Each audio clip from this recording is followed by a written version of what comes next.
এই এই ওই মারুফ। হ্যালো, আমি মারুফ আপনাদের জন্য একটা নতুন গান নিয়ে হাজির হলাম। ও আমি অন্ধকার রাজ্যের রাজা, আমি অন্ধকারে থাকি, অন্ধকারে বন্ধ ঘরে।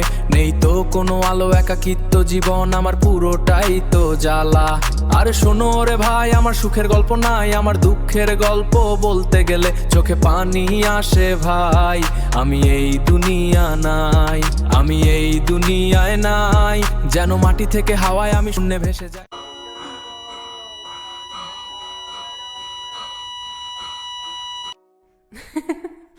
ও আমি অন্ধকার রাজ্যের রাজা, আমি অন্ধকারে থাকি, অন্ধকারে বন্ধ ঘরে। নেই তো কোনো আলো, একাকিত্ব জীবন আমার পুরোটাই তো জ্বালা। আরে শোনো ওরে ভাই, আমার সুখের গল্প নাই, আমার দুঃখের গল্প বলতে গেলে চোখে পানি আসে ভাই। আমি এই দুনিয়া নাই, আমি এই দুনিয়ায় নাই, যেন মাটি থেকে হাওয়ায় আমি শূন্যে ভেসে যাই।